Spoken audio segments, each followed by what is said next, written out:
ನಮಸ್ಕಾರ ವೀಕ್ಷಕರೇ, ನೀವು ನೋಡ್ತಾ ಇದ್ದೀರಾ ಅಡಗಾಸ್ ಯಾತ್ರಾ. ನಾನು ಕೇಶವ್ ಪ್ರಸಾದ್.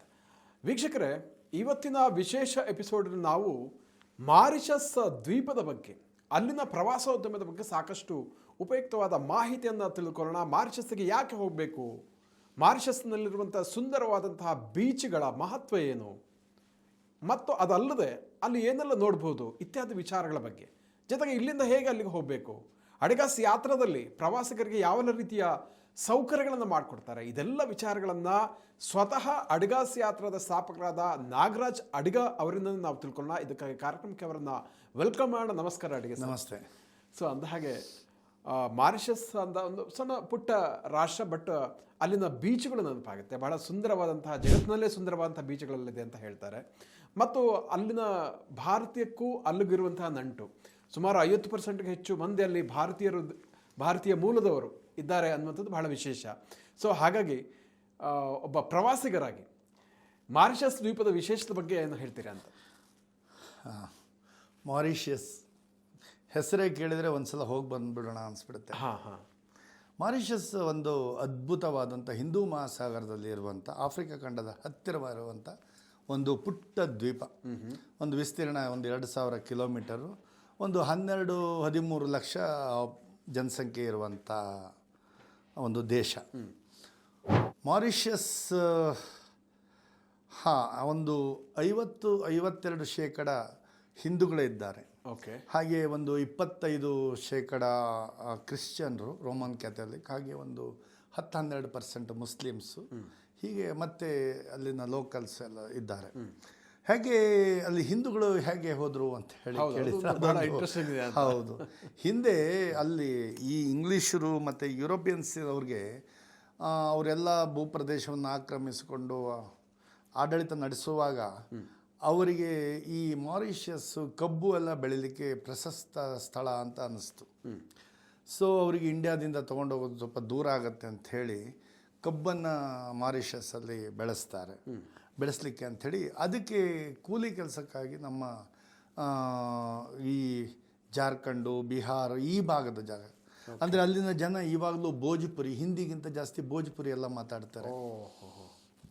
ಹಾಗೆಯೇ ಅದೇ ಒಂದು ಭಾರತ ಮೂಲದಿಂದ ಒಂದು 52% ಹಿಂದೂಗಳಿದ್ದಾರೆ, ಒಂದು 10-12% ಮುಸ್ಲಿಮರು, ಇವರೆಲ್ಲ ಈ ಕಡೆ ಭಾಗದಿಂದ ಹೋದವರು ಅಂತ ಅಲ್ಲಿ ತಿಳಿದುಪಟ್ಟಂಥದ್ದು. ಆಮೇಲೆ ಈ ರೋಮನ್ ಕ್ಯಾಥಲಿಕ್ ಇವರೆಲ್ಲ ಇದ್ದಾರೆ. ಈಗ ಅಲ್ಲಿನ ಪ್ರಧಾನಮಂತ್ರಿಯು ನವೀನ್ ಚಂದ್ರ ರಾಮಗುಲಮ್ಮ ಅಂತ ಇದ್ದಾರೆ. ಹಾಗೆ ಮಾರಿಷಸ್ ಅಂತ ಹೇಳಿದರೆ ನಮಗೆ ಯಾಕೆ ಹೋಗಬೇಕು, ಮಾರಿಷಸ್ಸಲ್ಲಿ ಏನಿದೆ ಅಂತೇಳಿ, ಮಾರಿಷಸ್ಸಲ್ಲಿ ನಿಮಗೆ ಸನ್ರೈಸ್ ಸನ್ಸೆಟ್ ಎರಡೂ ಅದ್ಭುತವಾಗಿ ಸಿಗ್ತದೆ. ಸನ್ಸೆಟ್ ಅಂತೂ ನಿಮಗೆ ನೀವು ಉಳಿದುಕೊಂಡಂಥ ಈ ದ್ವೀಪದಲ್ಲಿ ಯಾವ ಭಾಗದಲ್ಲಿ ಉಳ್ಕೊಂಡಿದ್ದೀರಿ ಅನ್ನೋದ್ರ ಮೇಲೆ ಡಿಪೆಂಡ್ ಆಗ್ತದೆ. ನಿಮಗೆ ವೆಸ್ಟ್ ಸೈಡಲ್ಲಿ ಉಳಿದ್ರೆ ಸನ್ಸೆಟ್ ಸಿಗುತ್ತೆ, ಈಸ್ಟ್ ಸೈಡಲ್ಲಿ ಉಳ್ಕೊಂಡ್ರೆ ಸನ್ರೈಸ್ ಸಿಗುತ್ತೆ. ಸನ್ಸೆಟ್ ಆಗಲಿ ಸನ್ರೈಸ್ ಆಗಲಿ ಅದ್ಭುತ. ಆಮೇಲೆ ನಿಮಗೆ ಒಂದೊಂದು ರೆಸಾರ್ಟು, ಹೋಟೆಲ್, ಏನು ವಸತಿ ಸೌಕರ್ಯ ಇದೆಯಲ್ಲ, ಇದು ನಿಮಗೆ ಅದೇ ಒಂದು ಪಿಕ್ನಿಕ್ ಸ್ಪಾಟ್ ಇದ್ದಂಗೆ ಇರ್ತದೆ. ಬೀಚ್ ಪಕ್ಕ ಸ್ವಿಮ್ಮಿಂಗ್ ಪೂಲು, ಬೇರೆ ಬೇರೆ ರೀತಿಯ ಒಂದು ರೆಸಾರ್ಟೇ ಒಂದು ಅದ್ಭುತವಾಗಿರ್ತದೆ. ಪ್ರವಾಸೋದ್ಯಮ ಭಾಳ ಅದ್ಭುತವಾಗಿ ಅಲ್ಲಿ ಡೆವಲಪ್ ಆಗಿದೆ. ಹೌದು. ಹಾಗೆ ಮಾರಿಷಸ್ಸು ಕ್ರೈಮ್ ಕಡಿಮೆ, ನಿಮಗೆ ಒಂಥರ ಸೇಫೆಸ್ಟ್ ಝೋನ್ ಇದ್ದ ಹಾಗೆ. ಆಮೇಲೆ ಮಾರಿಷಸ್ಸು ಭಾರತೀಯರಷ್ಟೇ ಅಲ್ಲ, ಎಲ್ಲ ದೇಶದ ಪ್ರವಾಸಿಗರು ಬರ್ತಾರೆ. ಹಾಗಂತ ಒಂದು ಕ್ವಾಲಿಟಿ ಆಫ್ ಟೂರಿಸ್ಟ್ ಇರ್ತಾರೆ.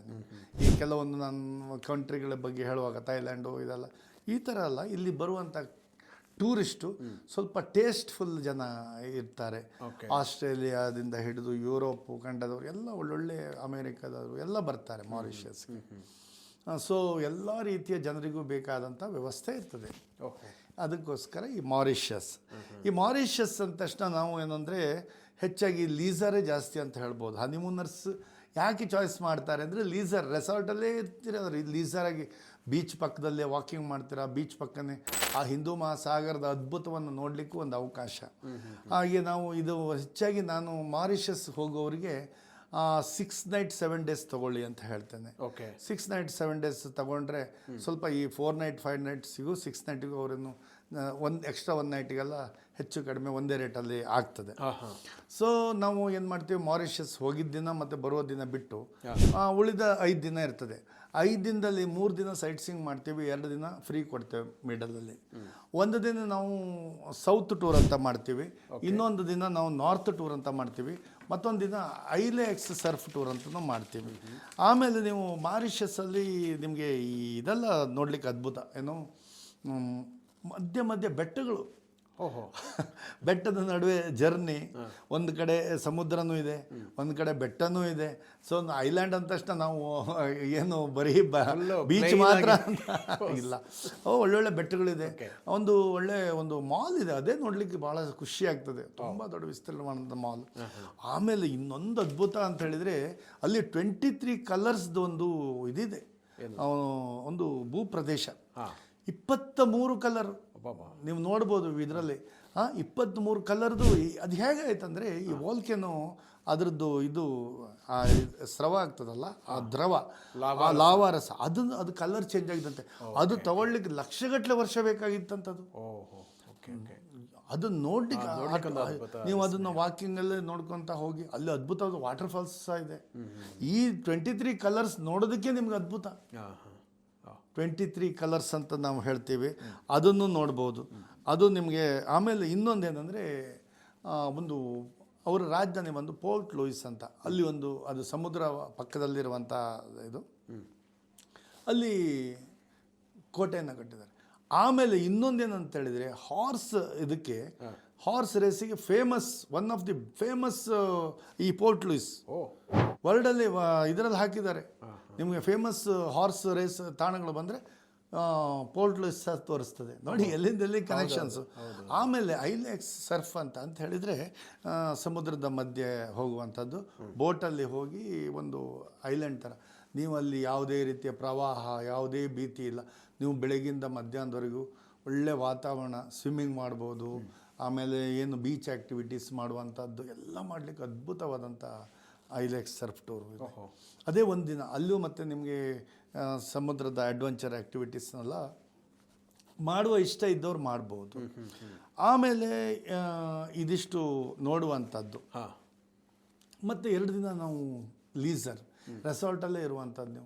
ನೀವು ಅಲ್ಲೇ ರೆಸಾರ್ಟ್ದೆ ಸ್ವಿಮ್ಮಿಂಗ್ ಪೂಲು, ಆಮೇಲೆ ರೆಸಾರ್ಟ್, ದೊಡ್ಡ ದೊಡ್ಡ ರೆಸಾರ್ಟ್ಗಳು, ಅದನ್ನೆಲ್ಲ ಎಕ್ಸ್ಪ್ಲೋರ್ ಮಾಡಿ. ಆಮೇಲೆ ಎಲ್ಲ ಸ್ವಲ್ಪ ಟ್ರೆಡಿಷ್ನಲ್ ಆಗೇ ಇರ್ತದೆ. ಕಾಂಕ್ರೀಟು ನಮ್ಮ ಇದ್ರ ಥರ ಅಲ್ಲ ಹಳೆ ಸ್ಟೈಲು, ಕಾಟೇಜಸ್ಸು, ಈ ಥರದ್ದು ಎಲ್ಲ ಇರ್ತದೆ. ಫುಡ್ಡು ನಿಮಗೆ ಇಂಟರ್ನ್ಯಾಷನಲ್, ನಾನು ಹೇಳಿದಲ್ಲ, ಎಲ್ಲ ಟೂರಿಸ್ಟ್ ಬರೋದ್ರಿಂದ ಇಂಡಿಯನ್ ಫುಡ್ಡೂ ಇರ್ತದೆ, ಇಂಟರ್ನ್ಯಾಷನಲ್ ಫುಡ್ಡೂ ಇರ್ತದೆ. ಆಮೇಲೆ ವೆರೈಟೀಸ್ ಆಫ್ ಎಲ್ಲ ರೀತಿಯ ಎಂಜಾಯ್ಮೆಂಟ್ಸು. ಮಾರಿಷಸ್ ಅದಕ್ಕೆ ಎಲ್ಲರೂ ಇಷ್ಟಪಡುವಂಥದ್ದು. ಆಮೇಲೆ ಬರುವಾಗ ನೀವು ಸವನೀರ್ಸು ತೊಗೊಂಡು ಬರ್ಬೋದು, ಶಾಪಿಂಗು ಮಾಡ್ಬೋದು. ಆಮೇಲೆ ಒಳ್ಳೆ ಇದು ಸಿಗ್ತದೆ. ಹಾಗೆ ಇದಿಷ್ಟು ಮಾರಿಷಸ್ ಬಗ್ಗೆ ಇರುವಂಥದ್ದು. Mauritius must C. ಹಾಗಾದರೆ ಮಾರಿಷಸ್ಸಿಗೆ ಹೋಗೋದು ಹೇಗೆ ಅಂತ, ಈಗ ನಮ್ಮ ಬೆಂಗಳೂರಿನಿಂದ ಕನಿಷ್ಠ ಒಂದು 4-5 ಗಂಟೆ, 5 ಗಂಟೆಯಲ್ಲಿ ನೀವು ಮಾರಿಷಸ್ ರೀಚ್ ಆಗ್ಬೋದು. ಡೈರೆಕ್ಟ್ ಫ್ಲೈಟ್ ಇಂಡಿಗೋದವ್ರು ಬಿಟ್ಟಿದ್ದಾರೆ. ಫ್ಯಾಂಟಾಸ್ಟಿಕ್. ಆಮೇಲೆ ಇನ್ನೂ ಏರ್ ಮಾರಿಷಸ್ ಇದೆ ವಯಾ ಮುಂಬೈ, ಆಮೇಲೆ ಏರ್ ಇಂಡಿಯಾದವ್ರದ್ದು ಮುಂಬೈ, ಹೀಗೆಲ್ಲ ಇದೆ. ಆದರೆ ನಾನು ಈಗ ನೀವು ಸಾಕಷ್ಟು ಮುಂಚಿತವಾಗಿ ಬುಕ್ ಮಾಡ್ಕೊಳ್ಳಿ, ನಿಮಗೆ ಕಡಿಮೆ ದರದಲ್ಲಿ ಸಿಗ್ತದೆ. ಇವನ್ ನಾನು 7-8 ವರ್ಷದಿಂದ ನಾನು ಮಾರಿಷಸ್ಸಿಗೆ ಹೋದವಾಗ ಆವಾಗಲೇ ನಾನು 80,000-90,000 ಕೊಟ್ಟಿದ್ದೆ. ಇವಾಗ ನೀವು 45,000ಕ್ಕೆ ಹೋಗ್ಬೋದು. ಇವಾಗ ಅದು ಡಬಲ್ ಆಗಬೇಕಾಗಿತ್ತು. ಅದೇ ನೀವು ಎತಿಹಾದ್ ಅಂತ ಏರ್ಲೈನ್ಸು ವಯಾ ದುಬೈ ಎಲ್ಲ ಹೋದರೆ ಅಷ್ಟೇ ಚಾರ್ಜ್ ಆಗ್ತದೆ. ಸೊ ಇಂಡಿಗೋ ಏರ್ಲೈನ್ಸ್ ಇದೆ, ಒಳ್ಳೆ ಫೇರ್ ಸಿಗ್ತದೆ. ಅಕ್ಟೋಬರ್, ನವಂಬರ್, ಡಿಸೆಂಬರ್ಗೆ ಇವಾಗಲೇ ಬುಕ್ ಮಾಡಿ, ಒಳ್ಳೆ ಫೇರು ಸಿಗ್ತದೆ, ಏರ್ ಫೇರು ಸಿಗ್ತದೆ, ಒಳ್ಳೆ ರೆಸಾರ್ಟ್ ಕೊಡ್ತೀವಿ ಉಳ್ಕೊಳ್ಳಿಕ್ಕೆ, ಒಳ್ಳೆ ಸೈಟ್ ಸೀಯಿಂಗ್ ಆಗ್ತದೆ. ಆ 23 ಕಲರ್ಸು ಮಾತ್ರ ಮಿಸ್ ಮಾಡಬೇಡಿ. ಆಮೇಲೆ ಮಾರಿಷಸ್ನ ಬೆಟ್ಟ ಗುಡ್ಡಗಳನ್ನು ಎಲ್ಲ ಎಂಜಾಯ್ ಮಾಡಿ, ಆಮೇಲೆ ಬೀಚ್ಗಳನ್ನು ಎಂಜಾಯ್ ಮಾಡಿ ಅಂತ ನಾನು ಹೇಳ್ಬೋದು. ಭಾಳ ಚೆನ್ನಾಗಿ ನಮಗೂ ಒಂಥರ ಮಾರಿಷಸ್ಸಿಗೆ ಹೋದಾಗಾಯಿತು. ಆ 23 ಕಲರ್ಸ್ ನಮ್ಮ ನೋಡಬೇಕಂತ ಅನಿಸುತ್ತೆ. ಸೊ ಜೊತೆಗೆ ಮಾರಿಷಸ್ನ ಬೀಚ್ಗಳಿರ್ಬೋದು, ಅಲ್ಲಿನ ರೆಸ್ಟೋರೆಂಟ್ಗಳ ವೈವಿಧ್ಯ ಇರ್ಬೋದು. ಮತ್ತೊಂದು ವಿಷಯ ಹೇಳಬೇಕು ಅಂದರೆ, ಮಾರಿಷಸ್ಸಿಗೆ ನಮಗೆ ವೀಸಾ ಫ್ರೀ. ಓ ಹೌದಾ? ಹೌದು. ಇಂಡಿಯನ್ಸಿಗೆ ವೀಸಾ ಫ್ರೀ. ಓ, ಮತ್ತೊಂದು ಅನುಕೂಲ ಆಯ್ತಲ್ಲ, ಅನುಕೂಲ. ಹಾಗೆ ಯಾವುದೇ ರೀತಿಯ ಬ್ಯಾಂಕ್ ಸ್ಟೇಟ್ಮೆಂಟು, ಕೆಲವೊಂದು ದೇಶಕ್ಕೆ ನಾವು ವೀಸಾ ಸಿಗುತ್ತೋ ಇಲ್ವೋ ಈ ಥರ ಎಲ್ಲ ಸ್ವಲ್ಪ ಗಾಬರಿ ಟೆನ್ಷನ್ ಆಗುತ್ತೆ.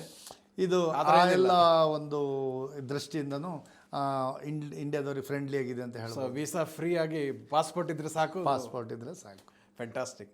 ಸೊ ಈ ರೀತಿಯಾಗಿ ಅನೇಕ ಅನುಕೂಲಗಳು ಇರುವಂತಹ ಒಂದು ಮಾರಿಷಸ್ ದ್ವೀಪ ರಾಷ್ಟ್ರಕ್ಕೆ ಖಂಡಿತವೂ ಕೂಡ ನೀವು ಕೂಡ ಪ್ರವಾಸ ಮಾಡಿ. ಅಡಿಗಾಸ್ ಯಾತ್ರಾದ ಟೀಮ್ ಸದಾ ರೆಡಿ ಇರುತ್ತೆ ಅಂತ ಹೇಳ್ತಾ ಇಷ್ಟೊತ್ತು ಈ ದ್ವೀಪದ ಬಗ್ಗೆ ಸಾಕಷ್ಟು ಉಪಯುಕ್ತವಾದ ಮಾಹಿತಿಯನ್ನು ತಿಳಿಸಿಕೊಟ್ಟಿದ್ದಾಗಿ ನಮಸ್ತೆ ವೀಕ್ಷಕರ. ಇಂತಹ ಮತ್ತಷ್ಟು ಉಪಯುಕ್ತ ವಿಡಿಯೋಗಳಿಗೆ ಅಡಿಗಾಸ್ ಯಾತ್ರಾ ಯೂಟ್ಯೂಬ್ ಚಾನಲನ್ನು ವೀಕ್ಷಿಸಿ ಮತ್ತು ಸಬ್ಸ್ಕ್ರೈಬ್ ಮಾಡಿ.